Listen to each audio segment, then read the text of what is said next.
Assalamualaikum warahmatullahi wabarakatuh. Alhamdulillah rabbil alamin. Wassalatu wassalamu ala sayyidil awwalin sayyidil akhirin Sayyidina Muhammad wa ala alihi wa ashabihi wa li baitihi wa zurriyatihi jama'in. Amma ba'du.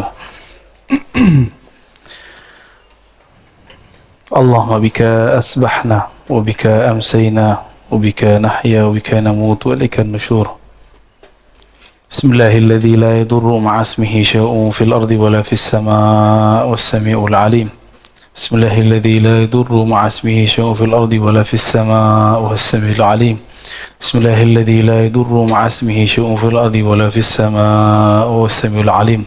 نعوذ بكلمات الله التامات من شر ما خلق. نعوذ بكلمات الله التامات من شر ما خلق. نعوذ بكلمات الله التامات من شر ما خلق.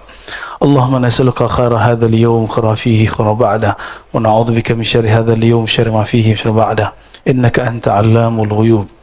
Amin ya rabbal alamin. Bapak Ibu saudara sahabat yang karena Allah, insyaallah kita masuk ke kajian hikam.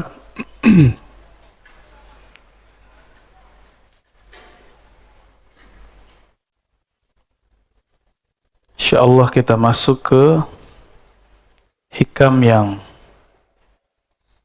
48 dan 49 ya. Sedapatnya nanti ya. Mari kita baca surah Al-Fatihah. Semoga Allah membuka pikiran hati kita semua dan memberkahi pengarang kitab ini, Al-Arif Billah Ibn Athaillah As-Sakandari. Al-Fatihah. A'udzubillahi minadh-dhajim. Bismillahirrahmanirrahim. Iya kena ya.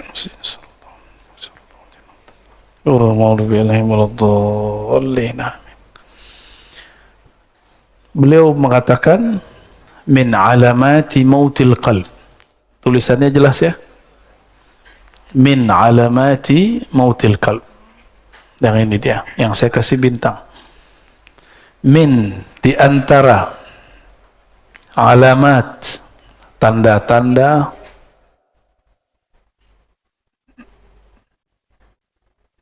alamat ini artinya tanda-tanda ya.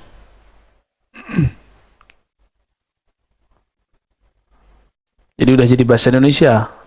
Kalau dalam bahasa Indonesia alamat tempat, alamat ini nih. Nah, jadi ada dua makna dalam bahasa kita. Alamat dari kata alam. Alam artinya tanda, ya. Di antara tanda-tanda mautil qalb, matinya kalbu. Jadi kalau kita ditanya kapankah kita mengetahui kolbu ini mati, kolbu sudah mulai ada indikasi dia bakal mati. Jawaban beliau ada dua. Yang pertama, adamul huzni, tidak ada huzn. Masih ingat nama kitab La Tahzan? Nih huzn, kata bendanya huzn. Tidak ada rasa sedih ala ma fataka minal muwafaqat, terhadap taat yang engkau luput mengerjakannya. Ala ma fataka, terhadap yang telah luput darimu minal muwafaqat, daripada ketaatan ya. Muwafaqat artinya ketaatan. Kita enggak tahajud atau enggak sempat witir, tapi enggak ada perasaan sedih, bukan putus asa, sedih ya. Berarti kolbunya ada indikasi mati. Mati separuh lah ya, mati seperempat lah. Ini mulai hati-hati. Apalagi yang disebut muwafaqat. Tahajud itu taatnya badan. Taat nafsiyah namanya. Muwafaqat ya, ada yang di badan, ada yang di akal. Kajian-kajian yang bermutu, kuliah-kuliah yang bermanfaat, itu amal juga, taat juga, tapi taat akliyah. kita tidak mengikuti kajian-kajian bermutu, kuliah-kuliah yang bermanfaat, dan tidak merasa menyesal, nggak merasa sedih, berarti akalnya mati, gitu, ya. Malam tadi witir nggak? Witir itu kalau di thorikot saya wajib, bukan fardu, wajib. Jadi saya membedakan fardu dengan wajib. Fardu 5 waktu. Kenapa disebut wajib? Karena Nabi SAW idza tarakahu qadah. Nabi jika meninggalkannya, Nabi mengqadanya. Dan mengqadanya lebih serius daripada salat-salat yang lain. Kalau salat yang lain itu masih ada opsi-opsi dari beliau. Dan wajib ini juga bisa diartikan sesuatu yang didisiplinkan. Jadi Nabi mengqada amal-amal sunnah yang sudah dibiasakan. Zikir pagi petang, ketinggalan sama kita, diqada enggak? Nah, zikir pagi petang ini sebenarnya ada tipsnya kalau kita lagi sibuk. Zikir pagi petang itu yang inti adalah subhanallah, alhamdulillah, la ilaha illallah, Allahu akbar, la haula wala quwata illa billah, salawat 100. Semuanya 100. Antum lagi sibuk 10-10. Sibuk juga, yaudah satu napas deh baca 7 kali. Ya. Subhanallah, alhamdulillah, walhamdulillah. Yang penting ada zikirnya pagi, sore, pagi, sore, pagi, sore. Tapi kita sesibuk apa sih? Hah? Kayaknya punya kesibukan apa gitu? Adakah sesuatu yang lebih menyibukkan dari Allah Subhanahu wa Ta'ala? Apakah ada sesuatu yang lebih besar daripada Allah Subhanahu wa Ta'ala? Saya capek, saya nggak sempat witir. Ya salah, ya. Bisa capek-capek untuk dunia tapi tidak mau berlelah payah untuk akhirat. Wajar kalau nanti di akhirat jadi miskin, karena di dunia tidak mau kerja keras untuk akhirat. Orang yang malas-malas waktu mudanya, tuanya gimana? Ya kismin, susah nanti, menyusahkan orang dia nanti. Orang-orang yang tidak belajar di masa mudanya, tuanya dia juga nyusahin orang alim. Tapi orang alim ini senang disusahin, ya. Seperti orang tua senang kalau anaknya manja, selama dia masih sanggup. Tapi apakah itu berlanjut terus? Maka wajar Al-Quran itu nggak bicara ibtaghi minad dunya, ibtaghi dunya, nggak, cari dunia, nggak ada ayatnya. Yang ada cuma ibtaghi fima ataqallahu daral akhirah. Yang kamu cari akhirat, yang kamu berlelah, bersusah payah itu akhirat. Maka temukanlah akhirat kita di dalam pekerjaan. Saya sering menyebutkan, Bapak Ibu, temukan akhirat di dalamnya. Ada akhirat di dalam kerja kita. Entahmu di dunia, jangan kamu lupa nasib. Nasib bahasa Arab artinya jatah. Al-Quran cuma mengatakan jangan lupa, bukan berarti 50-50. Ini banyak juga ustadz nih nggak ngerti bahasa Arab, coba-coba nafsir. Ini dalil 50% akhirat, 50% dunia. Itu mentafsir dengan hawa nafsu. Dalam Al-Quran, siapa yang mentafsir birra'yihi falitabawwa maq'adahu minan nar. Yang mentafsir sesuai dengan ra'yunya, hawa nafsunya, maka siap-siap tempat duduknya dari neraka, ya, dari api. Hawa nafsu itu bisa hawa nafsu diri, hawa nafsu kelompok. Ini hati-hati nih. Ini hari tanggal berapa? Ini banyak juga orang lagi rame nih, ya. Saya sudah jelaskan di banyak kesempatan dan saya nggak mau ngulang di sini, ya. Dan nanti jangan ditanyain ya Pak Mirwan, ya.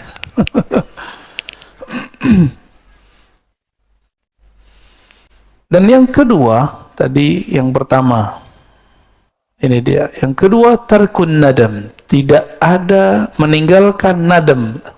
An-nadam artinya penyesalan. Ala ma fa'altahu min wujudiz zallat. terhadap yang engkau lakukan dari zallat, seperti zallat, ketergelinciran dalam dosa. Ada perasaan nyesel nggak dengan masa lalu? Kalau ada, berarti kolbunya masih sehat. Ya, semua kita punya masa lalu. Gak usah disebut-sebut ke orang, gak usah diceritain ke siapa saja. Cukup kisahkan itu kepada Allah. Yani ketika Nabi SAW mengatakan an-nadamu taubah, menyesal itu tobat. Jadi ruh dari tobat itu ada penyesalan. Ini bedanya dengan istighfar. Istighfar itu cuma minta dihapus. Tapi kalau taubah ada rasa menyesal. Jadi kayak kolbu kita remuk gitu rasanya. Kalau ingat, kolbu yang keras langsung menjadi pecah. Air mata pun bisa mengalir. Air bulu roma pun berdiri kalau ingat.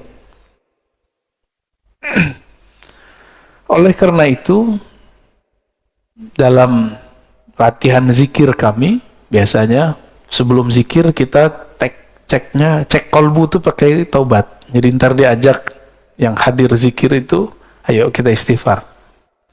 Jika kolbunya tersentuh oleh istighfar, berarti kolbunya masih sehat. Kalau enggak, berarti ada masalah. Istighfar ini juga harus spesifik. Jangan doa doang yang spesifik. Ini kan beberapa ustadz mengajarkan jamaah doa yang spesifik. Oke, sebelum kamu doa yang spesifik, istighfar juga spesifik. Jadi sebutkan kepada Allah, ya Allah, saya punya dosa ini. Dalam hati kita ngomong. Nah, itu yang disebut ngaku, menyesal. Ya.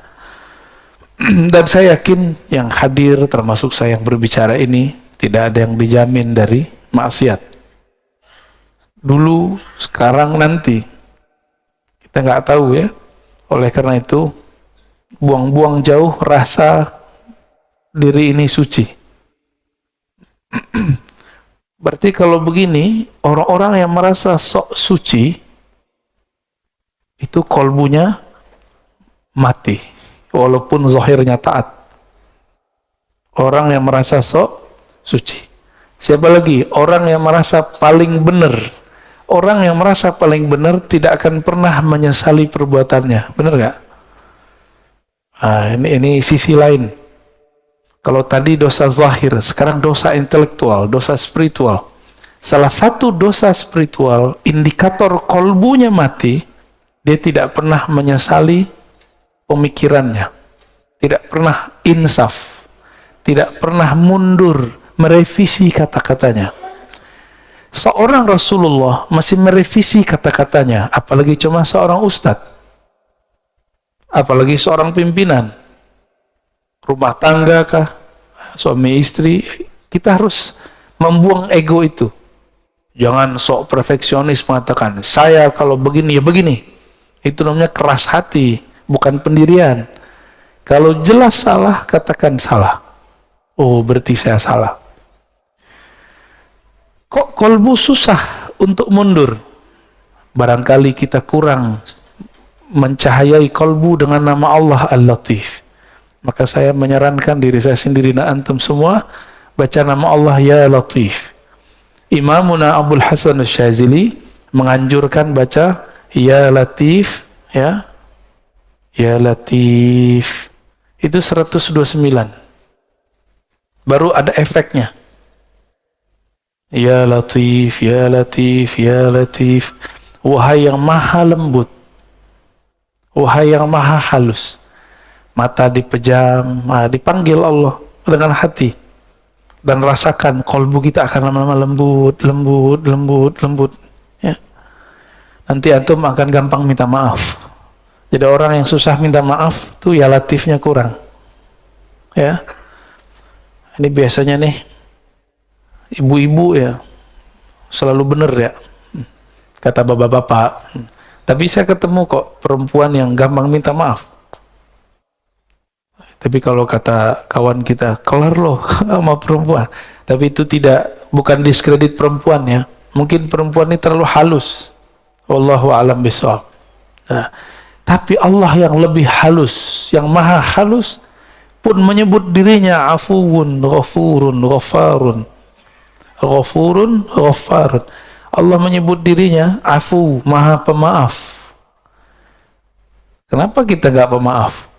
Saya heran ada tokoh agama ngomong kalau kita disakiti, kita balas lebih jahat lagi. Kalau ada orang berbuat baik, kita balas lebih baik. Itu setan ngomong begitu. Separuh benar, separuh salah.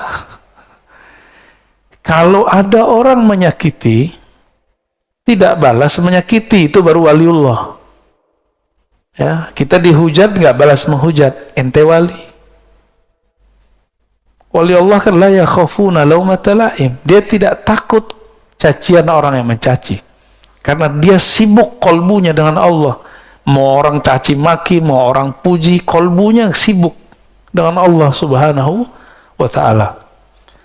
Ketika ada orang memujinya, dia memulangkannya kepada Allah. Jika ada orang mengkritiknya, mencacinya, maka dia pulangkan ke dirinya. Oh, mungkin aku yang buruk ya Allah. Mungkin ini teguran darimu. Maka seorang kekasih Allah, jikapun dia dicaci, dia dimaki, dia dikata-katain, dia tidak lihat antum yang ngata-ngatain. Yang dia lihat, mungkin ini teguran dari Allah Subhanahu wa ta'ala. Atau mungkin ini ujian. Saya emosi atau tidak? Ya. Gimana? Antum dicaci maki? Emosi, panas ya? Biasa aja lah ya. Rasulullah Sallallahu Alaihi Wasallam itu makhluk yang paling banyak dicaci. Benar. Oh, di Quran lengkap. Majnun, asatirul awwalin, dolla. Oh, macam-macam. Nabi itu gila. Adakah cacian yang lebih tinggi dari gila? Gak ada, itu paling tinggi udah. Agak rendah dikit, asatir awwalin. Suka mendongeng. Rasulullah ini suka membawa kisah-kisah masa lalu. Bahkan itu menjadi perintah di Quran. Waqsusil qasasa. Bagi mereka ini dianggap sebagai dongeng. Dongeng apa lagi nih, gitu ya. Terus kalimat berikut, la ya'zum az-zanbu 'indaka 'azmatan tasudduka an husnil dhanni billah. Nah, ini beliau lagi ngasih harapannya. La ya'zum az-zamb, tidaklah dosa itu jadi besar, 'azmatan, benar-benar besar, tasudduka an husnil dhanni billah. Jika engkau menghadapkannya dengan husnuzan kepada Allah Subhanahu wa ta'ala. Fa inna man 'arafa rabbahu istasghara fi janbi karamihi zanbah. Orang-orang yang kenal Allah, maka di sisi Allah dosanya jadi kecil. Ini ilustrasinya gini. Kalau kita punya cucu, punya anak, punya saudara, punya teman, nyenggol di jalan, atau jatuhin gelas di rumah, dia tamu kita, tamu teman lama, atau anak sendiri, jatuh gelas, digambar nggak? Minta ganti nggak? Anak sendiri, atau teman dekat, tamu. Tapi kalau bapak lagi masuk ke resto, ibu lagi masuk ke resto, mecahin gelas, ganti nggak? Karena nggak kenal transaksinya. Saya beli, ya saya bayar, saya jual gitu. Nggak kenal. Coba kalau kenal, digratisin nggak? Gratisin. Beberapa kali kita makan di mana digratisin. Pos mau bayar, udah ada yang bayarin pak. Ternyata sohibnya, ya ternyata sohibnya di samping kita nggak kenal, tapi dia kenal sama teman-teman saya, nggak jadi bayar. Enak, tapi jadi nggak enakan. Mau datang lagi, wah nggak bayar nih. Jika kita kenal seseorang, dia berbuat salah, kita maafkan. Jika kita hubungannya, kita penjual, dia pembeli, kita gratiskan. Kalau antum kenal Allah, sorga Allah nggak jual, Allah kasih. Tapi orang yang tidak kenal Allah, dia memikirkan, dia membayangkan bahwa dia sedang beli surga. Ya, antum mau beli surga dengan salat subuh tadi yang nggak khusyuk itu, ya, dengan zikir-zikir yang kacau balau itu, dengan tahajud yang tidak disiplin, mau beli surga, yakin? Dengan sedekah yang terbersit, ingin ditambahkan 70 kali, 700. Sholawat, pengen beli mobil. Yang kayak gitu mau beli surga. Ngacak dulu kita ya. Kita ini selalu berpikir kepada Allah itu transaksional. Betul, Allah itu kadang-kadang berbicara kepada hamba dengan cara transaksi. Hal adullukum ala tijaratin tunjikum min adzabin alim. Tapi ini bukan tijarah bisnis antara makhluk dengan makhluk. Ini kita dengan Khalik. Maka kata tijarah di situ jangan diartikan bisnis. Jangan diartikan transaksi. Saya beli surgamu ya Allah dengan sholat. Ngacak dulu. Kita bisa tahajud karena Allah yang membangunkan. Benar nggak? Benar? Atau antum bangun sendiri? Cobain aja alarm 10 kali. Kalau Allah bilang nggak bangun, nggak bangun. Benar? Beberapa kali kita begitu. Nabi SAW sendiri pun tidak memiliki dirinya. Ketika beliau katakan kepada Bilal, "Hai Bilal, tolong jaga." Bilal mengatakan, "Siap." Karena ini lagi di luar, lagi habis perang. Lupa mengatakan insya Allah. Tertidurlah Nabi dan para sahabat. Bilal tertidur ketika bersandar dengan tongkatnya. Nah, itu Rasulullah aja nggak bisa ngelawan. Nah, ini juga bukan menghibur antum yang tiap hari telat bangun ya. Jangan salah paham. Enak amat. Ini kata kunci. Man arafa rabbahu. Siapa yang kenal Allah, maka istasghara, menjadi kecil di sisi karamih. Ada kata kuncinya, karam, kemuliaan, kemurahannya. Karena Allah ini pemurah, Allah ini kaya, maka kesalahan kita dianggap tidak salah. Tapi kenal dulu. Ada orang gak percaya kalau kita ingat Allah, Allah ingat kita. Kalau kita salawat ke Nabi, Nabi kenal kita. Ada yang gak percaya, Pak? Ya, aliran macam apa itu? Kolbunya sejahil apa itu? Nabi mengatakan, "Man shalla alayya sallallahu alaihi asyara marrat." Yang salawat kepadaku sekali, Allah bersalawat kepadanya 10 kali. Orang yang mengucapkan salam kepada Nabi, Nabi mengatakan, "Raddallahu alayya ruhi." Allah kembalikan rohku.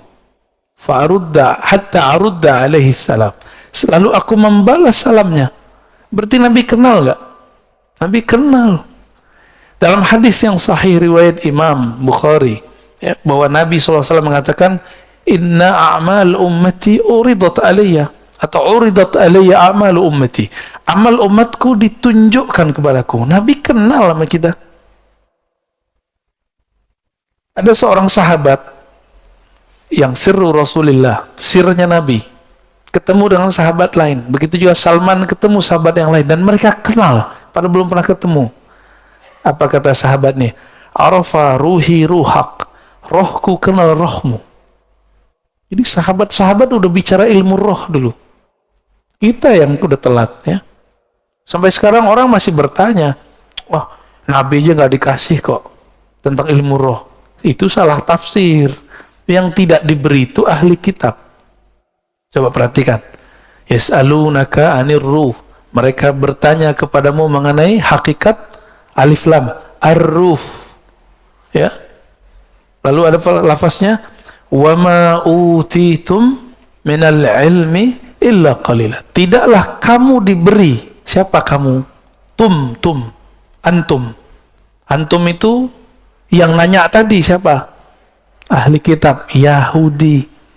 Tidaklah kamu wahai Yahudi diberikan ilmu ini kecuali sedikit. Maka sampai hari ini Yahudi pasti mencari orang yang bisa mengurai ilmu ruh. Jika ketemu bukan bagian dari mereka, bunuh. Musuhi, serang. Begitu. Diserangnya bagaimana? Oh, sekarang cara mereka menyerang pakai orang dalam. Ustadz lawan ustadz, kiai lawan kiai. Bukan wali lawan wali, Pak. Wali setan lawan wali Allah ya. Ya. Kalau wali Allah nggak mungkin perang dengan sesama wali Allah. Sayyidina Umar dilaporkan oleh orang bahwa ada sahabat Rasulullah Ahlul Badar mabuk-mabuk. Udah dijilid itu dipukul. Terus orang ini mengatakan, yang lapor, wahai Umar, ya Amirul Mukminin, laknat saja dia. Kata Umar, ente boleh hukum dia secara fisik, tapi tidak boleh melaknatnya. Fa innahu yuhibbullaha wa rasulah. Dia sangat cinta kepada Allah dan Rasulnya. Jadi Umar membedakan hukum zahir dengan hukum batin. Hukum zahirnya kalau dia salah dihukum, diiqab, kena sanksi. Tapi batinnya kita nggak boleh main. Batinnya urusan dia. Umar ngerti, apa kata Umar? Hati dia cinta kepada Allah dan Rasulnya. Yang laporin ini yang masalah nih, hatinya nggak hidup ini. Fa inna man arafa rabbahu, ya, siapa yang kenal Allah, istasghara, maka di sisi Allah menjadi kecillah zanbah, dosa-dosanya. Maka ada ungkapan dalam sebuah riwayat, man nazarallahu ilaih lam yu'azibhu abadan. Siapa yang Allah pandang dia sekali saja dengan rahmatnya, maka Allah tidak akan menyiksanya selama-lamanya. Maka orang-orang Ahlul Badar ini kan dipandang Allah sekali waktu Badar. Allah tidak akan pernah menyiksanya. Umar tahu itu, maka Umar tidak berani bermain hukum batin, hukum rohani. Dia cukup main hukum zahir, ya.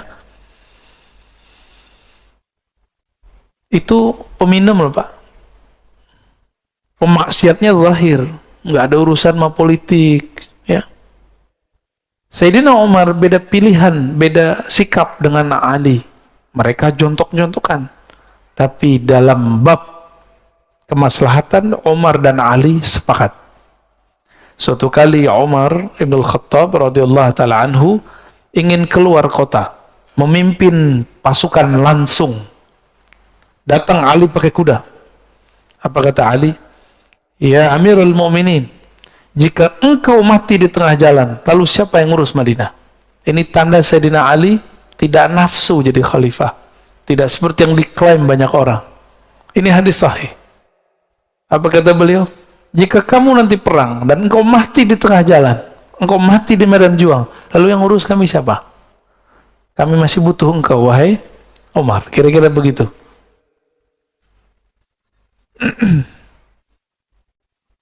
Jadi orang beda politik, tapi untuk maslahat bisa sama. Antum sudah berapa tahun nih beda politik, kok sampai sekarang masih tengkar aja, ya? Katanya ngaji hikam, ya. Ngaji hikam tapi hati masih keras. Lembutinlah hati sedikit, ya. Baik.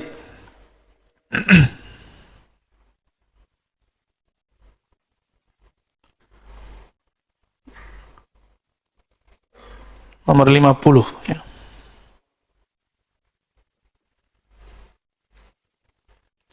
La saghirata, tidaklah dianggap dosa itu kecil, idza qabalaka adluh, jika engkau datang kepada Allah lalu dia menuntutmu dengan keadilannya. Jadi jangan pernah minta keadilan Allah. Ini kayaknya ada yang minta keadilan Allah, ya. Ada yang berani minta keadilan Allah? La saghirata, tidak disebut dosa kecil jika Allah menanggapimu dengan keadilannya. Jadi jangan pernah mengatakan Allah nggak adil nih. Jangan pernah ngomong gitu. Kok kita yang kena corona? Kok zaman kita yang kena corona? Gitu. Jangan ngomong gitu ya. Orang yang berbicara seperti itu berarti nggak kenal Allah. Bahwa Allah itu sudah banyak memberi rahmat untuk kita. Allah itu sudah banyak maafin kita lah Pak.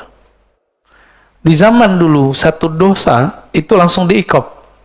Sekarang udah berapa kali dosa kita lakukan Allah nggak langsung ikop. Maka ini Allah kasih kesempatan supaya tidak mengulang kembali. Kalaupun terulang balik aja lagi ya. Jangan kemudian putus asa. Nggak ada kata putus asa kepada Allah. Ini dia adil. Oleh karena itu Imam Abul Hasan Al-Asy'ari mengatakan mintalah rahmatnya, jangan engkau pernah minta keadilannya. Minta rahmat Allah maksudnya gini, saya dengan sholat saya tadi saya nggak yakin Pak bisa masuk surga. Kalau Allah nih hitung-hitungan adil dengan kita, Allah akan bilang, kamu sholat aja nggak khusyuk, terus minta surga, dibuang Pak, pasti dibuang. Kemarin makan minum, baca doa nggak? Beneran? Lupa kan? Di awal sama di akhir, tuh itu aja lupa. Allah itu pengen selalu diingat. Inilah sisi yang kita sebut feminimnya Allah. Allah itu maha feminim. Bukan seperti ya, inilah yang Allah titipkan kepada perempuan. Perempuan kalau kekasihnya tidak ingat dia ngambek gitu. Maka Allah mengatakan ghayur, aku pecemburu yang sangat cemburu. Jadi jangan coba-coba minta Allah pakai keadilannya, tapi mintalah Allah dengan kemurahannya. Wala kabirata, tidak disebut kabir dosa besar, kabirah. Jadi orang Arab itu kalau nyebut dosa itu cukup sebutkan kata besar lalu tambahin ta marbutah, indikasinya negatif. Yang besar, apa yang besar? Sesuatu yang negatif. Tidak disebut dosa besar jika dia menerimamu dengan fadluh, kemurahannya, dengan anugerahnya. Seorang ayah, ibu melihat anaknya yang salah, itu pakai keadilan atau pakai kemurahan? Jadi kemurahan hati orang tua, maka dia kemudian memaafkan itu anak. Jika seorang ayah kepada anak-anaknya seperti itu, apalagi Allah kepada hambanya. Allah itu lebih sayang kepada kita daripada orang tua. Ya, sama orang tua sayang-sayang, tapi tongkarnya selalu. Ya.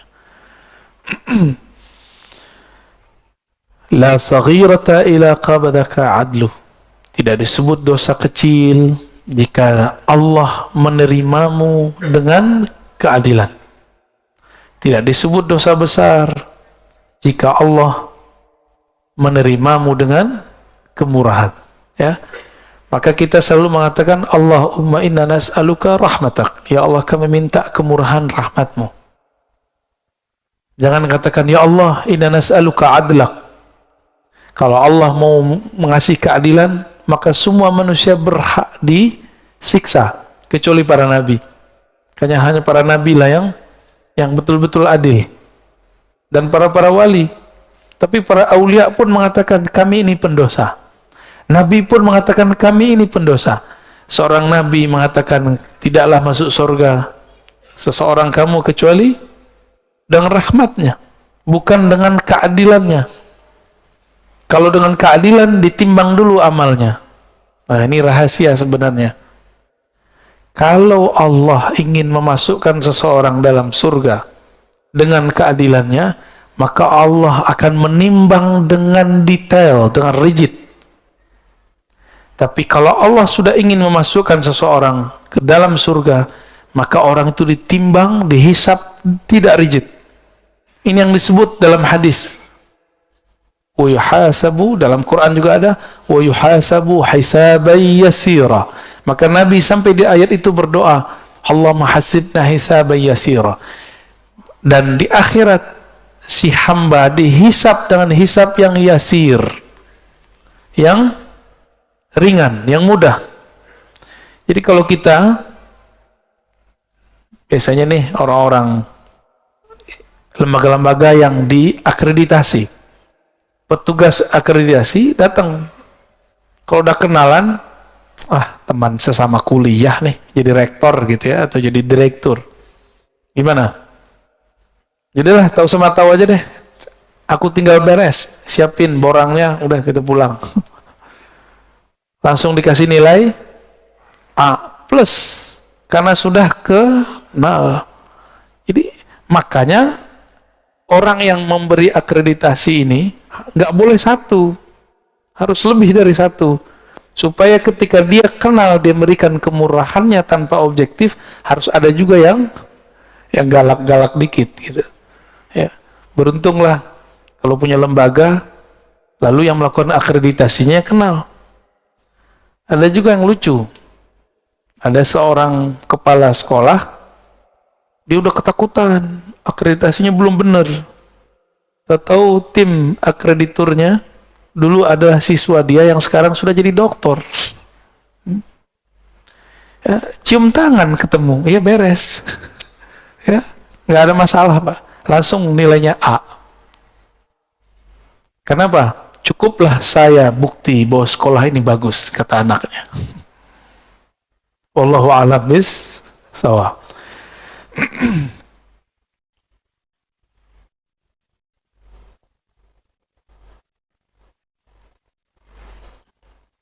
Masih lanjut? Semangat amat ya. Oke, kita lanjut ya, 51. Ini kayaknya hikam terbanyak nih ya. La amala arja lil qulub min amalin yaghibu anka syuhuduh. Nah, ini kayaknya salah ketik ya. Ini kalau bersanad tahu Pak di mana salahnya. Kalau nggak bersanad nggak tahu. Ini kelirunya di sini. Lil qabul. Ini bahasa Arabnya lil qabul. Kebalik sama dia ya.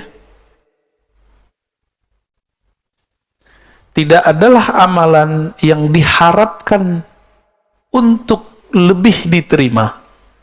Qabul. Qabul bahasa Arab. Para masyayikh, para habaib kalau penutupan pengajian, penutupan doa, qabul gitu ya. Gabul. Kalau habaib hadrami ngomongnya gabul. Kalau kiai-kiai yang fasih bahasa Arab, qabul. Qabul diterima. Nggak tahu entah cocokologi entah apa, nasinya namanya kebuli. Ya. Sepertinya cocokologi yang cocok ya. Tidak ada amalan yang lebih cepat diterima oleh Allah min amalin, melebihi satu amalan. Amalan yang mana? Yaghibu anka syuhuduh. Ini cara nerjemah. Kalau ada yang bisa bahasa Arab, ini kata kerja, ini fa'ilnya yang bekerjanya. Dahulukan ininya subjek, ini predikat. Jadi dalam bahasa Arab dibalik-balik. Amalan yang penyaksianmu terhadap amalan itu yaghib, hilang. Maksudnya apa? Kamu sholat tapi tidak merasa dirimulah yang sholat. Kamu sedekah, kamu merasa itu adalah harta dari Allah. Kamu guru sukses mendidik murid, bukan kamu yang merasa dirimu sukses mendidiknya, tapi itu adalah titipan dari Allah, dan Allah lah yang mengakhirat jiwanya. Kamu punya jasa ngurus masjid, bangun yayasan, bikin pesantren, tapi kamu tidak memandang kamulah yang beramal. Nah, ini pesan juga untuk para pengurus masjid ya, biar nggak makan hati amat ya. Pak Mirwan udah pensiun ya? Waduh. Amal yang paling berat di tengah masyarakat itu ngurusin fasilitas bersama yang kita sebut wakaf lillah. Kan ini milik Allah. Maka orang yang tulus melakukan ini, tulus ngurusin ini, itu dia dapat amal yang paling besar selama dia tidak merasa berjasa. Jadi jangan ada yang ngomong kalau bukan gua nih yang ngurus masjid, masjid nggak jadi, nggak jalan. Itu langsung dicoret, Pak. Ya, berarti kita memandang diri kita beramal. Sedangkan di sini Ibnu Athaillah mengatakan ciri-ciri amalan yang langsung diterima oleh Allah. Kamu tidak memandang kamu beramal. Jika kamu khidmat, kamu tidak memandang kamu khidmat. Jika kamu takmir masjid, kamu tidak memandang dirimu punya jasa. Jika kamu seorang kiai, guru, semuanya, kamu tidak memandang kamu yang pintar. Ya, kalau nggak saya nggak jadi nih. Kalau kiai lain lagi, kalau bukan saya ngajar, pasti sepi, pasti santrinya nggak beres. Itu perasaan-perasaan begitu. Dia sedang mengambil hak-hak Allah Subhanahu wa Ta'ala. Yang berhak ngomong begitu cuma Allah. Dan dulu para sahabat Nabi radhiyallahu ta'ala anhum, ketika mereka perang Khandaq, perang Khaybar, ada 3 perang. Itu ada namanya Amir ibnul Aqwa. Itu baca syair. Begitu juga Abdullah bin Rawaha. Apa syairnya sama? Laulaka anta ma sallaina mahtadaina. Ya Allah, jika bukan karena Engkau ya Allah, kami tidak dapat hidayah, kami tidak dapat melaksanakan sholat. Nabi di hadapan mereka. Jadi Abdullah bin Rawaha, Amir bin Al-Aqwa bersyair depan Nabi, dan para sahabat pun ikut bersyair. Nabi pun ikut berdendang. Jadi Nabi ini suka seni, Pak. Makanya ulama-ulama pewaris para Nabi itu kolbunya pasti ada nilai seninya. Orang-orang yang keras hatinya, bukan pewaris Rasulullah, itu mengharamkan seni secara mutlak. Ya, agak keras, kaku. Ya. Sudah paham antum maksudnya? Ya. Tahu sendirilah ya. Saya dulu pernah mengharamkan musik, dan itu hampir 5 tahun. 3 tahun sangat keras, 2 tahun berikutnya proses mulai menerima dalam syarat tertentu. Akhirnya sampai hari ini nggak bisa main musik, Pak. Alhamdulillah. Karena dulu mengharamkan semua. Nah, sekarang kita pilah-pilah, ya, sesuai dengan hadis Nabi Shallallahu Alaihi Wasallam bahwa Nabi memilah-milah. Ada syair yang haram, ada syair yang makruh. Ada 5 hukum syair itu. Haram, makruh, mubah, bahkan dianjurkan, bahkan ada yang wajib. Syair-syair jihad yang dulu dibaca oleh Abdullah bin Rawaha itu wajib dikemenangan kembali. Inilah yang dihidupkan oleh Sultan Al-Muzaffar, dibaca kembali ketika umat Islam di zaman itu diajak jihad melempem semua. Maka beliau bacakan syair-syair itu dalam sirah-sirah Nabi. Inilah awal maulid Nabi di tengah umat Islam Sunni, bukan dari Syiah. Ya, ini masjid ini ada maulid nggak kemarin? Ada, alhamdulillah. Ya. Wa yuhtaqaru 'indaka wujuduh, dan dianggap remeh di sisimu wujud amalmu. Nah, ini ciri-ciri orang yang amalnya diterima 2 aja. Dia tidak memandang beramal dan memandang jasa-jasanya kecil. 2 aja. Nah, kita masuk yang mana? Ya. Saya kaget di beberapa masjid itu pengurus-pengurus lama itu ngomong, Ustadz, naik tuh alisnya. Kalau bukan karena saya, ini masjid tidak jadi. Ya salah. Ini masjid Allah, ente nggak ada juga Allah jadiin, ya. Cuma nggak mungkin saya ngomong begitu sama dia, kan. Ya, tersinggung dia. Sebenarnya saat itu saya tersinggung.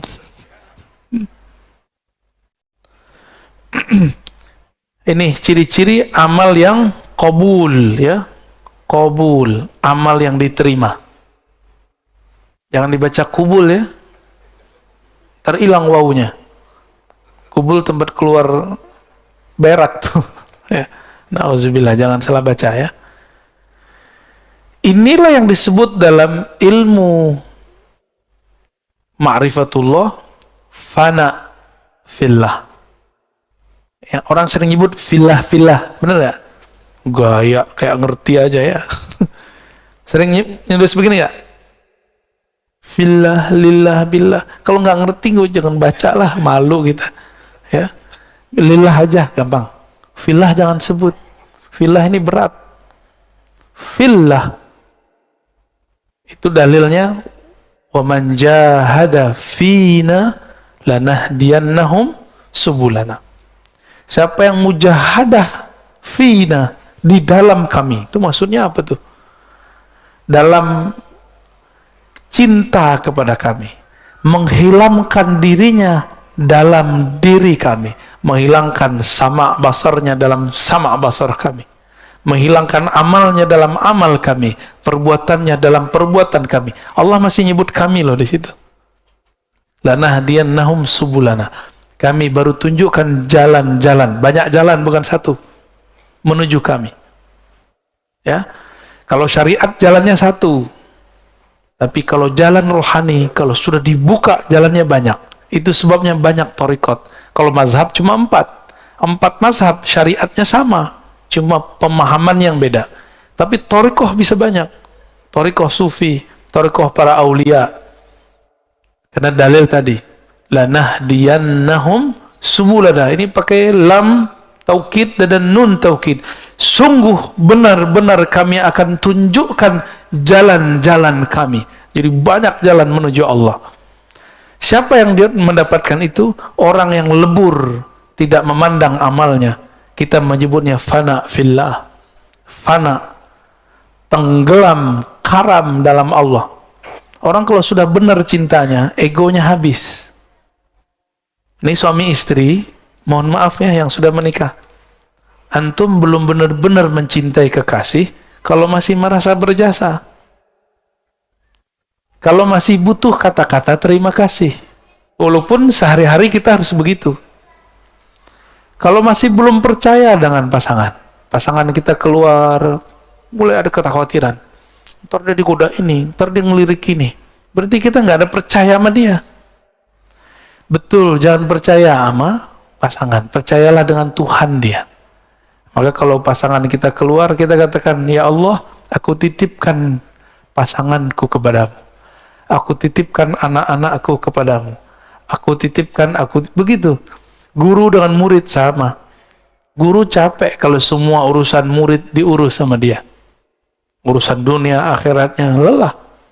Maka seorang guru nggak boleh juga jumawa.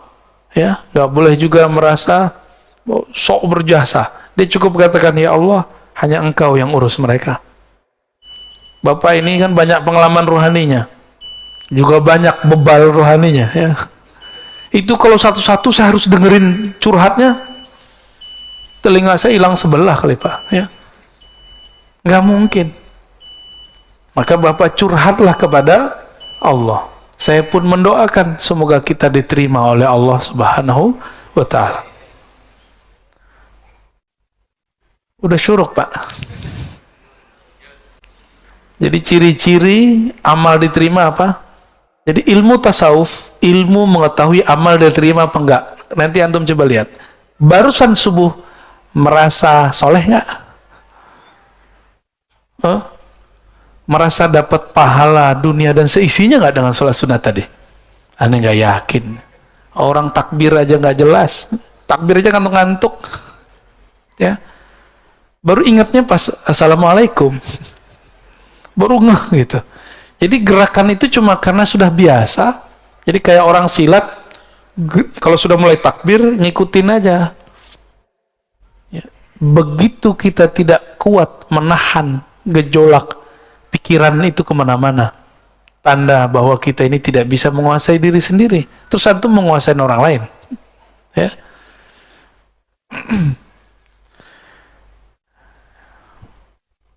Kita tambahlah dikit ya. innama aurada alaika al-warid. Ini ada istilah namanya warid. Ada wirid, ada warid. Ini dua ya. Ini dua hal yang beda. Apa arti warid? Nah, dari warid kita mulai. Warid itu anugerah rohani yang Allah berikan. Bahkan tidak hanya rohani, juga materi. Itu warid. Orang-orang ahli hikmah.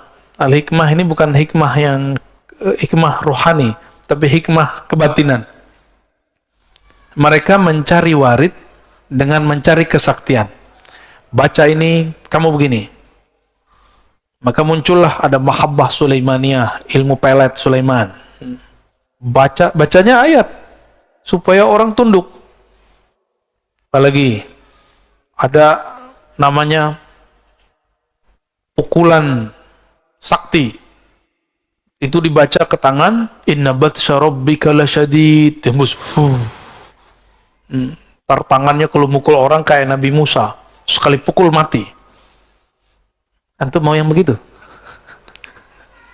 Mau yang begitu? Nanti kalau perang sama Dajjal boleh. Kalau sekarang masa mau temenan sendiri? Oke, nggak segama sama saya. Nggak segama kan masih sebangsa. Ya? Masih senegara. Atau masih sesama manusia. Nah, jadi warid itu anugerah. Wirid itu amal yang dirutinkan. Apa arti wirid? Nah, warid bisa jadi bukan berarti kesaktian ya. Bisa kesaktian, bisa kesejahteraan, tapi itu zahir. Baca Waqiah supaya harta melimpah. Saya mau tanya sama antum, kalau antum gak baca Waqiah, rezeki udah ada belum? Berarti Waqiah untuk apa? Maka sekarang hikmahnya jangan hikmah rendahan. Hikmah itu ada dua, hikmat al-batiniyah, ya, ad-daniyah, hikmah kebatinan yang rendah. Ada hikmah al-bataniyatul ulya, al-a'la, hikmah yang tinggi. Apa hikmah yang tinggi? Saya sadar tanpa saya baca Waqiah pun Allah sudah kasih jatah rezeki. Lalu Waqiah itu untuk apa? Ternyata Waqiah itu diajarkan oleh para ulama dari dulu. Di situ ada ayat-ayat tauhid tentang akhir zaman, tentang surga neraka. Lalu di situ ada tentang tauhid. Ada 4 pertanyaan. Paham di situ, orang akan mengerti hakikat rezekinya. Di situlah baru rezeki terasa lancar. Itu rahasia al-Waqiah ya. Arti wirid apa arti wirid tadi? Amalan yang sudah dirutinkan, diulang-ulang-ulang ya. Orang awam berpikir saya beramal lalu saya diberi anugerah. Tapi orang yang kenal Allah berpikir anugerah itu turun sehingga saya dapat beramal. Beda. Karena ada anugerah nikmat batin dari Allah, nikmat Islam, iman, ihsan, kita bisa bangun dan kita bisa ngaji pada pagi ini. Benar. Jadi antum bisa bangun pagi ini itu karena 3 nikmat tadi, Islam, iman, ihsan. Kalau nggak ada nikmat ihsan nggak akan tahan ya. Bangun jam berapa tadi Pak? Ada yang jam 2, ada jam 3 ya. Yang ini tadi itu ngantuk-ngantuk gitu. Jam 1 dia bangun tadi tuh. Mau nemenin saya jam 1 dia bangun. Paling jauh nih Pak, nggak tahu antum ada yang lebih jauh nggak? Bekasi. Hah? Bekasinya nggak tahu ujung kali ya. Jadi kita diberikan nikmat. Dengan nikmat itu kita bisa taat. Ini rumus orang arif billah, orang kenal Allah. Tapi kalau orang jahil billah, dia taat, merasa taat, lalu dengan taat itu dia merasa dapat nikmat. Ini kalau saya nggak sholawat nih, masjid nggak rame. Ada yang ngomong gitu nggak? Hah? Ini pesantren kalau saya nggak baca Quran nih, nggak ada cahayanya. Cahaya itu turun dahulu ke dalam hatimu, baru kamu bisa baca Quran. Jangan dibalik.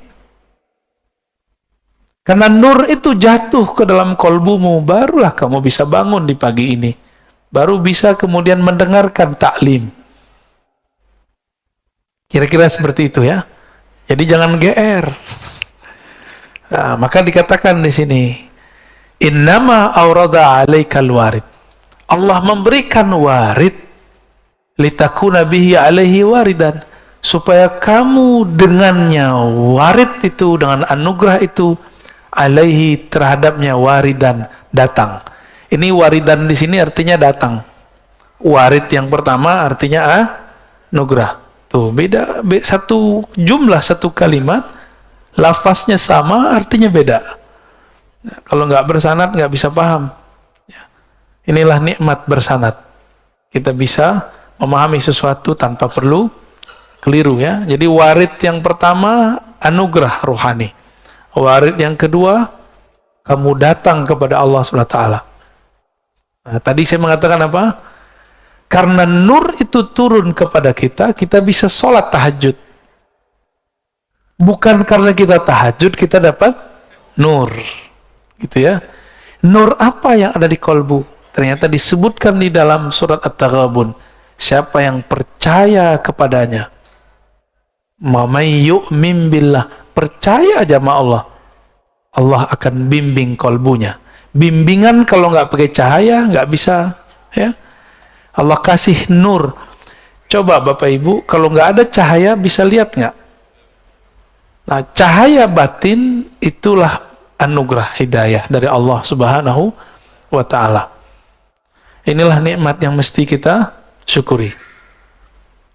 Ini terakhir ya.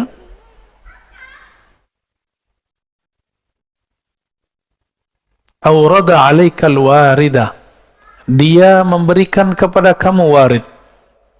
Liyatasallamaka min yadil aghyar. Agar engkau selamat daripada gangguan selainnya. Aghyar. Waliharriraka min rikil athar. Lalu membebaskan kamu, memerdekakan kamu dari penjara, tawanan, athar, alam semesta. Maksudnya gini, Allah itu berikan kamu anugerah rohani supaya tidak bergantung kepada guru, supaya nggak bergantung kepada obat, makanan. Kita tetap berguru, kita tetap minum obat, tapi yang kita minta kepada Allah hidayah. Ketika minum obat, gantungnya ke Allah. Apa yang kita gantungkan? Aku meminta kesembuhan darimu ya Allah. Sehingga nanti jika obat habis, nggak panik. Karena kesembuhan dari, sehingga jika guru mati wafat, innalillah wa inna ilaihi rajiun, nggak goyang. Ya. Maka saya mengajak kepada para guru, para kiai, para mursyid, para murabbi, jangan buat murid-murid itu bergantung kepada kita. Jangan buat murid-murid bergantung kepada sosok kita. Tapi buatlah murid terlatih dengan amal-amal, amal fikriyah, amal fikrah, amal qalbiyah, amal qalbu, lalu amal badaniyah, amal badan. Syukur-syukur jika ada amal ruhiyah, ma'rifatullah. Jadi jangan bergantung kepada kiai, kepada guru. Guru manusia, jangankan guru, Rasulullah pun wafat, benar. Rasulullah udah wafat kan? Hanya Nabi Isa, Nabi Khidir, Nabi Ilyas yang masih hidup. Nabi Khalid itu dikubur, dia pesan. Nabi Khalid bin Sinan, ada Nabi Khalid bin Sinan. Beliau pesan kepada kaumnya, jika aku dikubur, tolong nanti digali lagi. Setelah kalian gali, aku akan hidup kembali. Jadi Nabi Khalid itu belum mati, Pak. Maka sekarang di alam barzakh, Nabi Khalid itu masih aktif. Ya. Begitu imam-imam kita menjelaskan, Ibn Arabi dan imam-imam yang lain. Nabi Khalid bin Sinan.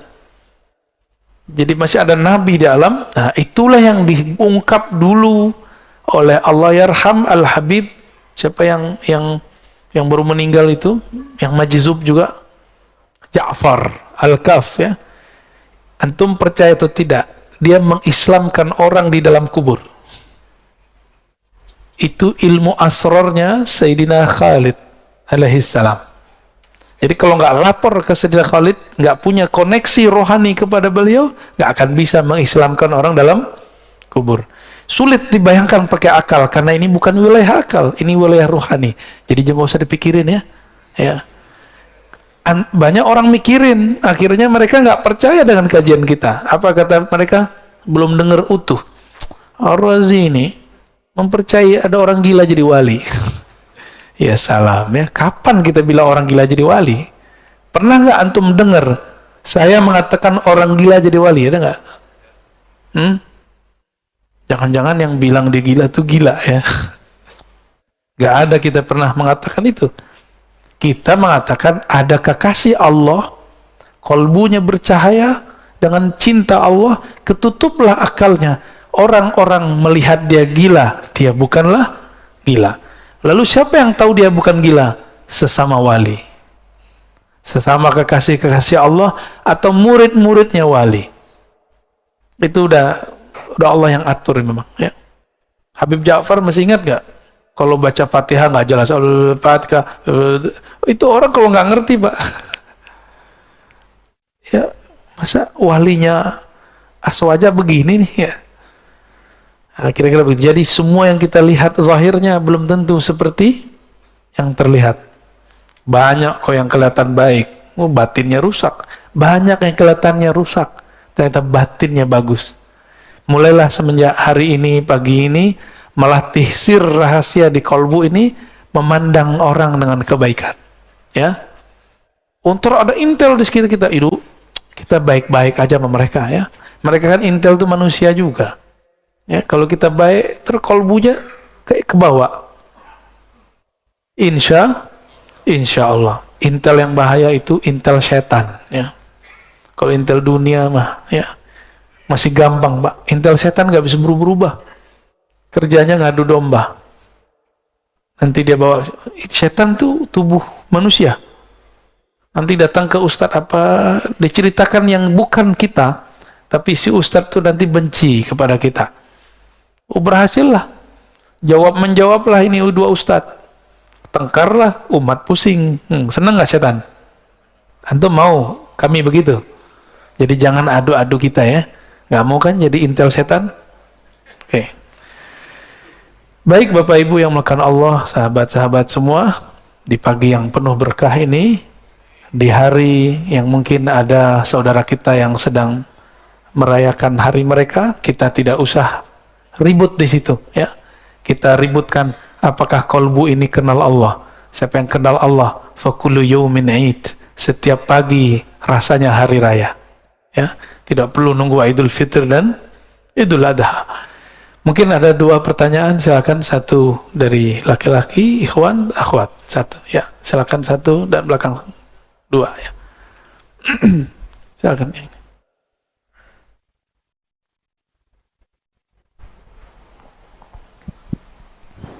Bismillahirrahmanirrahim. Assalamualaikum warahmatullahi wabarakatuh. Assalamualaikum warahmatullahi. Ini yang terakhir tadi menarik sekali Ustaz, bahwa mengislamkan seseorang di dalam kubur. Sementara kita tahu bahwa seseorang yang telah meninggal itu putus, kecuali ada tiga. Adalah amal yang mengalir, kemudian anak yang mendoakan, kemudian ilmu. Kemudian bagaimana caranya kita bisa mengislamkan seseorang di dalam kubur? Baik, Bapak masih pakai pikiran Pak, pakai akal. Ya, ini ranahnya sudah ranah spiritual. Yang mati itu jasad. Jasad Bapak kalau mati, mati sudah. Tapi Bapak tunggu nanti. Kalau jasad ini mati, ruh Bapak masih hidup. Dan itu bisa koneksi sama saya. Bisa koneksi sama orang. Kalau orangnya dia wali Allah, Bapak datang ke dia, dia ngerti. Datang nih yang nanya dulu nih. Karena ruh mengenal ruh, kolbu mengenal kolbu, akal mengenal akal. Contoh gampangnya gini, Bapak pintar bahasa Inggris. Ada orang ngomong bahasa Inggris. Ini British nih.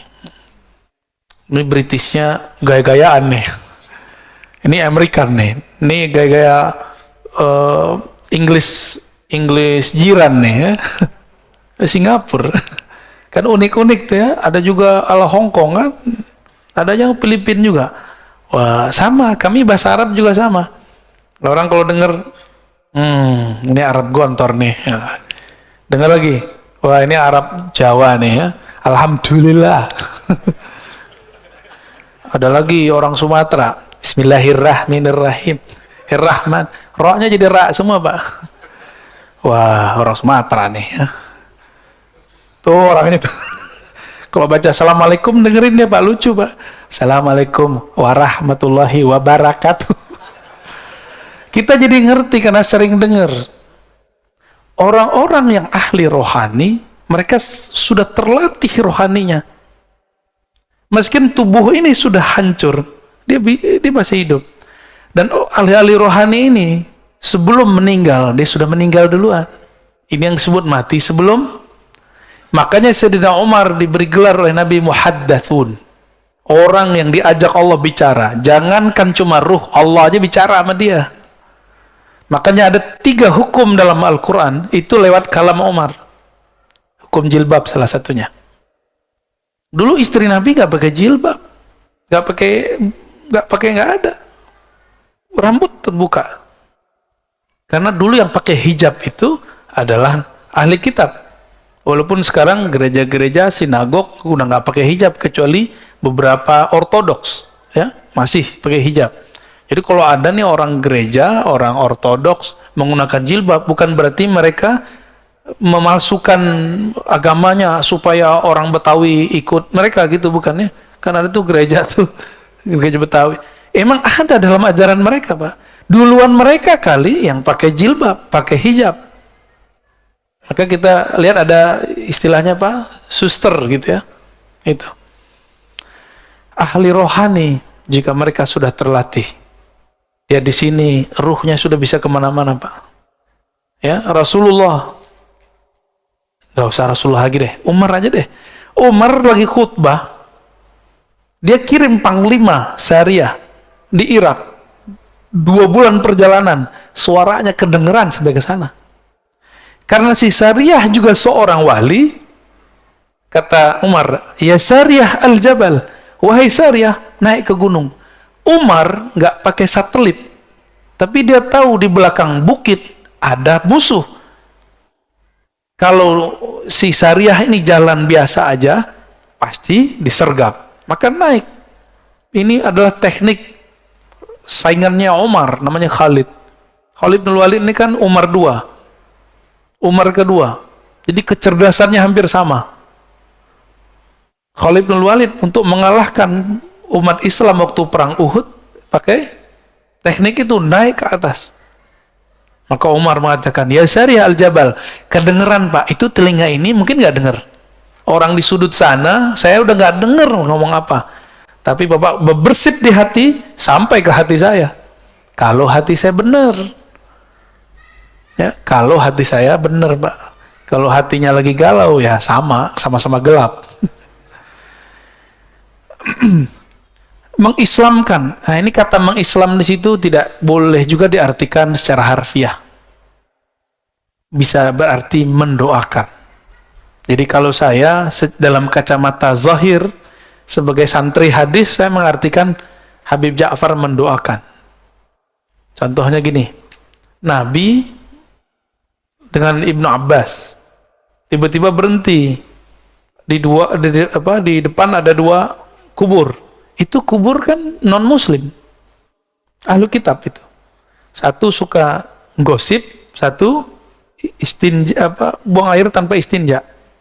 Nabi kemudian menancapkan 2 pelepah untuk meringankan. Nah, ini kata kunci. Jadi siksaan terhadap orang kafir pun bisa diringankan. Itu dalilnya Pak. Kan nggak disebutkan di hadis itu kalau mereka muslim.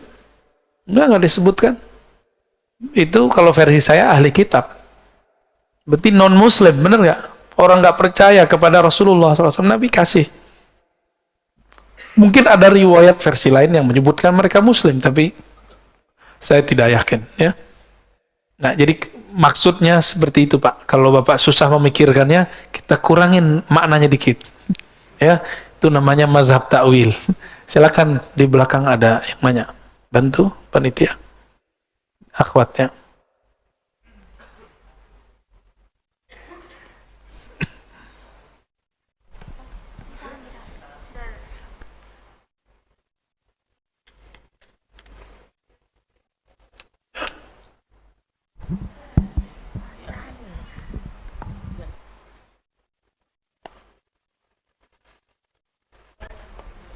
Assalamualaikum warahmatullahi wabarakatuh. Waalaikumsalam warahmatullahi. Terima kasih yang diberi kesempatan kepada saya. Alhamdulillah. Semoga sehat Buya. Amin. Sekeluarga. Amin. Amin. Ada yang mau saya tanyakan. Ini juga dengan teman-teman saya, bukan atas pertanyaan pribadi. Yang pertama, apakah memang belajar zikir itu harus ditalkin? Dan oleh siapa nanti ditalkinnya? Misalkan kami ini teman-teman ada niat ke sana. Karena ada yang mengatakan tidak usah seperti itu, cukuplah zikir yang setelah sholat kan ada, sudah itu aja. Nggak mesti seperti itu banget, seperti itu, ada tanggapan. Nah, itu pertama. Yang kedua, bagaimana Buya mensikapi perjuangan Habib Rizik itu? Seperti itu. Pak Mirwan yang jawab tuh. Oke, baik. Itu saja. Terima kasih. Assalamualaikum warahmatullahi wabarakatuh. Assalamualaikum warahmatullahi wabarakatuh. Yang pertama, yang kedua kalau sempat ya. Yang pertama tentang talqin. Oh, usah gitu-gitu amat. Nah, itu karena dia belum tahu rahasia talqin, ya. Kalau kita mau tanya masalah zikir, jangan dengerin komentar orang awam atau ustadz yang awam dalam zikir. Ustadz ini kan juga ada spesialisasinya. Ada yang spesial sholawat, ada maulidan mulu, ya, talqin nggak pernah. Ada yang cuma bid'ahin talqin mulu sama sholawat, itu ada juga. Yang ngerti talqin orang bersanad, karena talqin itu ada sanadnya kepada Rasulullah Sallallahu Alaihi Wasallam.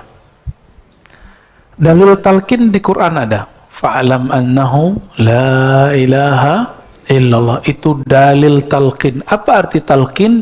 Memberi bimbingan, memberi pengajaran kepada orang mengenai hakikat la ilaha. Talqin ini ada dua, talqin ilmu, talqin zikir. Quran ada namanya metode talqin. Benar. Jadi sebenarnya kita sudah dapat talqin Quran. Kalau nggak ditalkinkan Quran oleh guru, kita nggak akan bisa baca Quran. Jadi Bapak Ibu ini dari dulu bisa baca Quran karena ditalkinkan. Talqin itu beliau baca, kita ngikut. Abatasa, kita ulang. Abatasa, itu talqin baca Quran, talqin ilmu. Ya, atau nggak usah belajar ya. Yaudah di rumah aja baca Iqra sendiri di rumah ya, baca Quran sendiri di rumah. Nah, jadi orang-orang komentar begini dia nggak ngerti apa yang sedang dia komentari. Saya udah sering menyampaikan ini, tolong dia ingat-ingat. Wala taqafu ma laysa laka bihi ilm, surat Al-Isra. Jangan kamu komentar, jangan berpendirian terhadap hal-hal yang kamu tidak mengerti. Ilmu itu pengetahuannya sudah jelas, ujung pangkalnya dalilnya apa. Kalau tidak katakan, oh saya nggak mengerti talqin apa, gitu aja. Ya. Yang kedua, di dalam hadis ada hadis Muslim, Nabi mengatakan laqinu mautakum la ilaha illallah. Talqinkan mauta. Apa arti mauta? Tiga maknanya, orang yang akan mati, yang sedang mati, yang sudah mati. Yang ngomong Imam Ibnu Rif'ah, diulang oleh Imam Nawawi, diulang oleh Imam Subki, diulang oleh imam setelah mereka. Ada tiga makna ya. Apa aja? Ini bakal mati nggak? Berarti wajib talqin. Yang kedua, sedang Yang ketiga, ya, dalam riwayat Imam Ibnu Abi Syaibah, Nabi ditanya, bagaimana untuk orang hidup wahai Rasulullah? Nabi mengatakan, lebih baik, lebih baik. Jadi mending kita dapat talqin masa-masa hidup daripada dapat talqin nanti waktu sakarat. Siapa tahu nggak bisa dengar. Udah pernah lihat orang sakarat belum? Dia nggak bisa dengar. Dia melihat tapi bukan kita. Dia ngelihat nggak tahu kemana ngelihat. Dia ngambil nafas tapi nafasnya sudah tersengal-sengal. Apalagi dalilnya? Dalilnya banyak. Ada di riwayat Imam Ahmad, Imam Tabarani, bahwa Nabi SAW mentalkin Ubadah bin Samit, mentalkin Sayyidina Ali, mentalkin sekelompok sahabat. Ada talqin jama'i, berjamaah. Ada talqin furoda, ya, sendiri-sendiri. Nggak tahu nih ahwalnya datang kapan nih saya mentalkin di sini. Tapi beberapa kawan sudah, ya. Karena mereka mau ngikutin baca ya Hayyu ya Qayyum setiap hari dengan jumlah yang sudah saya sebutkan, ya. Mungkin pada iri kali ya, waktu saya ke Martapura langsung talqin. Antum jangan iri, itu muridnya Abah Guru Sekumpul. Itu mereka tidak pernah meninggalkan maulid setiap pekan. Sholawat terus, nggak pernah sepi dari sholawat. Itu orang-orang Banjar sana. Mereka datang dari berbagai provinsi. Itu saya talqin di tengah hutan, Pak. Itu bukan tengah kota itu. Itu wilayah. Dulu sempat konflik. Itu kan gunung emas itu. Ditutup oleh pemerintahnya. Dijadiin tempat zikir. Canggih nggak tuh? Tadinya orang pada eksploitasi alam. Ngapain mereka di situ? Tambang. Kalau tanah udah ditambang, hancur nggak? Bapak pergi ke Bangka. Itu tambang-tambang pribadi. Waduh, kalau kita naik, udah kayak orang kudisan itu pulau. Ya mohon maaf orang Bangka ya. Itu harus dibenerin tuh. Gimana cara benerinnya? Saya nggak tahu. Ditutup. Nah kemarin kita buat zikir. Saya tadinya nggak tahu, tapi ketika datang, kok udaranya enak. Masih banyak kunang-kunang. Tahu kunang-kunang? Ini pencirian dalam ekologi. Kalau masih ada hewan-hewan tertentu, kita lihat, kita hirup baunya, atau kita lihat indikatornya, berarti udaranya masih bagus.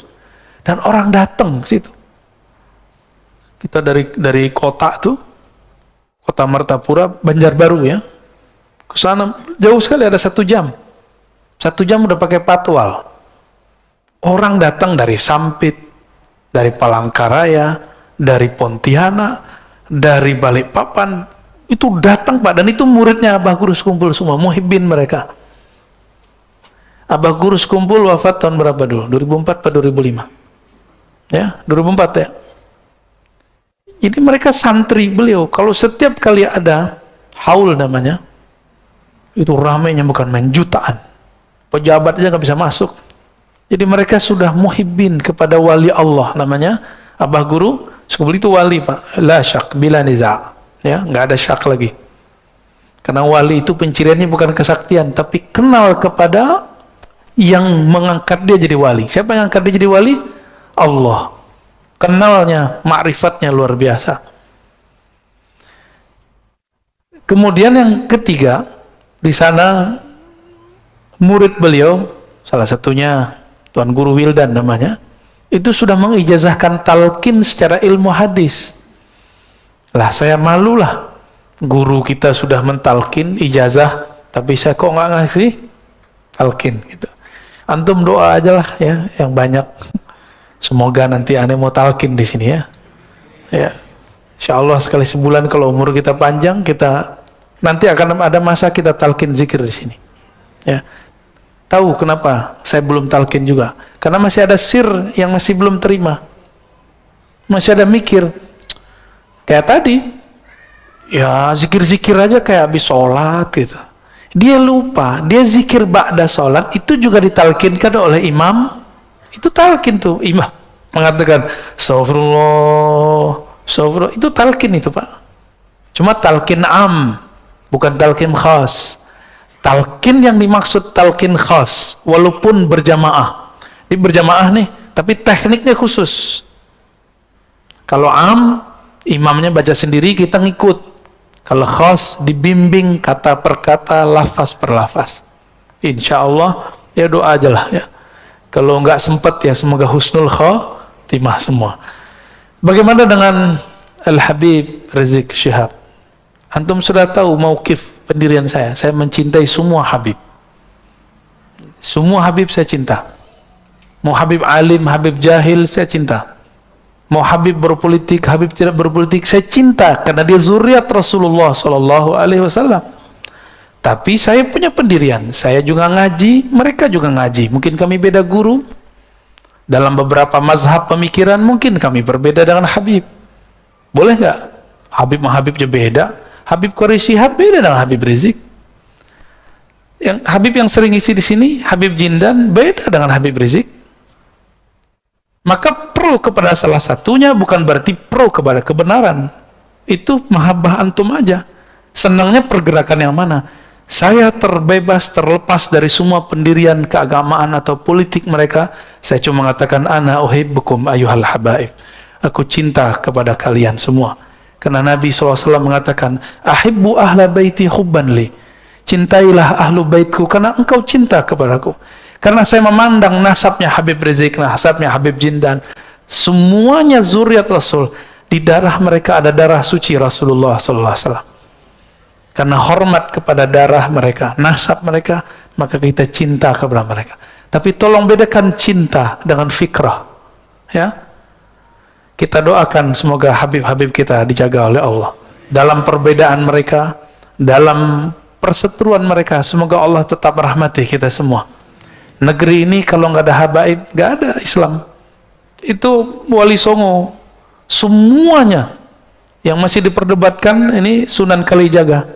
Apakah beliau zuriat atau tidak? Ya, semuanya zuriat Rasulullah Sallallahu Alaihi Wasallam. Paling ada Prof. Slamet Mulyana dulu klaim itu keturunan Cina. Kalaupun dia campuran, tapi nasab ayahnya zuriat Rasulullah. Sunan Gunung Jati, namanya apa? Asy-Syarif, pakai alif lam. Asy-Syarif Hidayatullah. Kenapa disebut Sunan Hidayat Jati? Ini Jati orang Cirebon. Jati, Zati. Sunan yang mabuk dalam ma'rifat zat Allah, maka nama beliau Sunan Hidayat, hidayat zat Allah.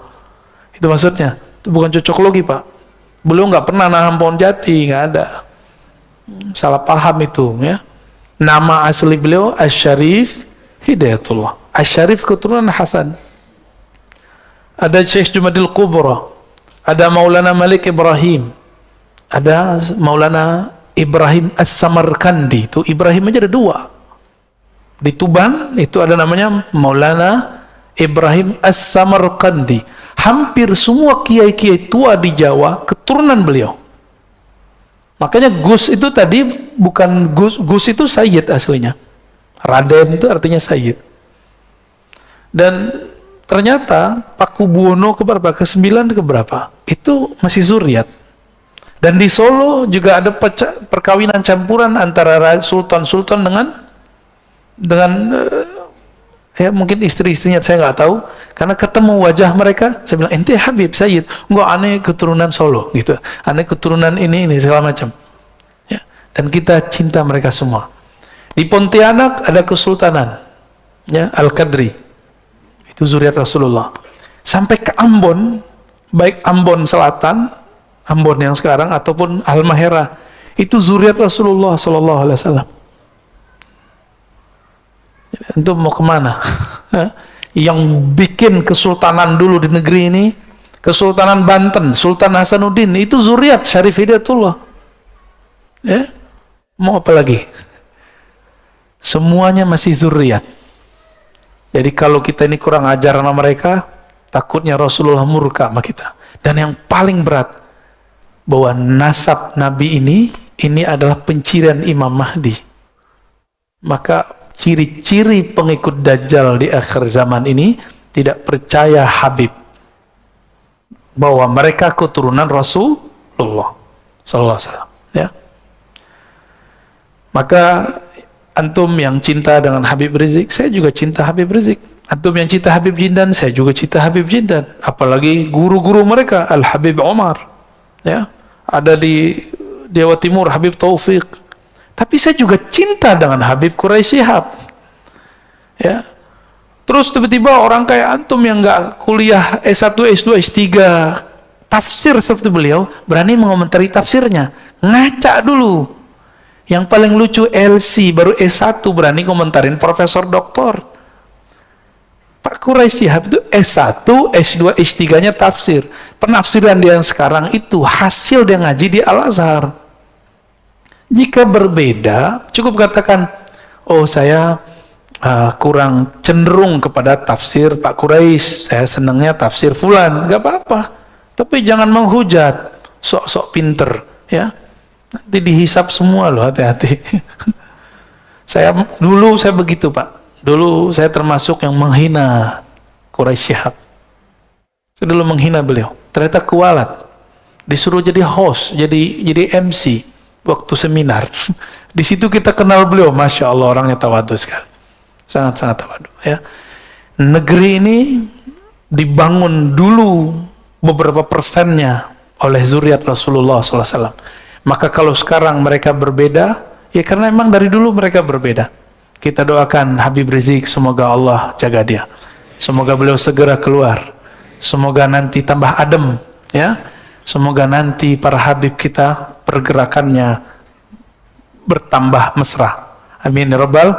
Untuk para habaib, mari kita bacakan Al-Fatihah. A'udzubillahi bismillah. Iya, kenapa? Siratal ladzina an'amta 'alaihim ghairil maghdubi 'alaihim waladdallin. Amin. Demikian Bapak Ibu, ya. Saya tidak berbicara politik, tapi di belakang politik aja. Semoga kajian ini diberkahi Allah, kita yang hadir semuanya dipandang dengan ridhonya, dengan rahmatnya. Amin ya rabbal alamin. Mohon maaf atas salah dan kurangnya. Allahumma salli ala nabiyyina Muhammad, subhanakallahumma wa bihamdika, asyhadu an la ilaha illa anta astaghfiruka wa atubu ilaik. Assalamualaikum warahmatullahi wabarakatuh.